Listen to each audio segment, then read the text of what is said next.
des les plus importantes de l'Allemagne et qui veut absolument vous rencontrer et qui voudrait vous écouter, que vous avez séduit et qui me dit j'ai envie d'en savoir tellement plus, je voudrais rencontrer Madame Godard. J'ai dit je vais passer le message, je ne peux pas, je ne me permettrai pas d'avoir dit oui comme ça. Je suis confuse. Mais je crains que ce n'est que le début d'une opération qui va perdurer.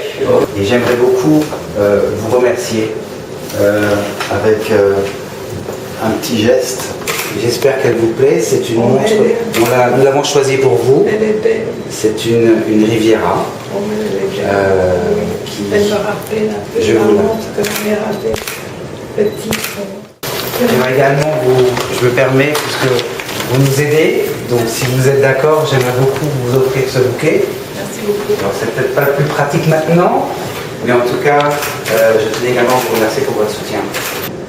Et donc, vous êtes la première descendante d'une famille horlogère qui utilise Facebook pour retrouver des modèles et des histoires chargées d'horlogerie. C'est bien.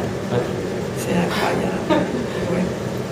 Et si vous permettez que je vous pose donc la question, finalement, vous utilisez Facebook en 2010, oui. Mais j'imagine que pour vous, est-ce que la curiosité est dans l'ADN de la famille par rapport à ces nouvelles technologies? Moi, j'ai toujours été curieuse depuis mes enfants aussi. Il faut vivre avec le monde qui nous entoure. Il faut, si on reste sur le bord du chemin, on disparaît. C'est une fenêtre sur le monde, c'est une ouverture, c'est un contact, des liens. Vous voyez, comme ça on n'est pas seul dans son petit appartement. La pugnacité, le courage de ces hommes qui étaient dans une région finalement sans aucune communication avec l'extérieur, leur désir de sortir de l'anonymat, mais surtout leur passion pour leur métier, la passion qu'ils avaient, et ils voulaient la faire connaître au monde, des détails de la perfection. Et tant pis si on recommence, il faut commencer, on recommence jusqu'à qu'on soit satisfait du résultat. Merci beaucoup, madame. C'est moi qui vous remercie.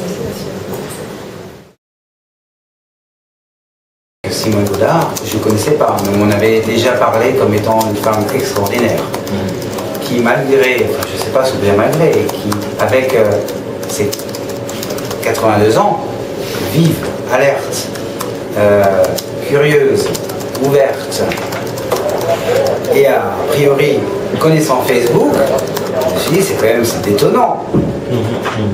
Et donc j'ai pas hésité une seconde lorsque l'opération s'est mise en place.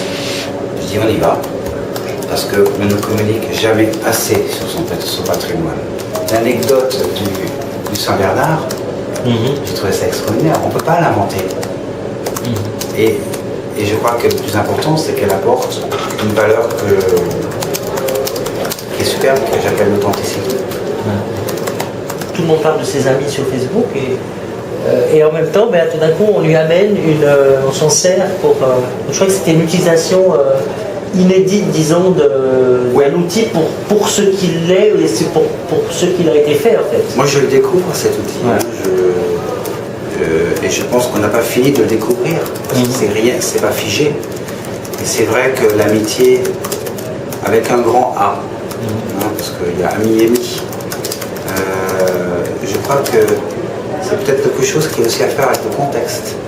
Je veux dire, dans une sortie de crise, ou je ne sais pas si c'est une sortie de crise, en tout cas dans le contexte que nous vivons, où il y a eu beaucoup de... C'était difficile pour tout le monde, globalement. J'ai l'impression qu'il y a un retour à certaines valeurs qui étaient un petit peu perdues. Et je crois que l'amitié, ou en tout cas la famille, ce retour aux sources, ça en fait partie. Parce qu'on a besoin d'être rassuré. On a besoin d'avoir un petit peu des repères qu'on avait perdus. Encore.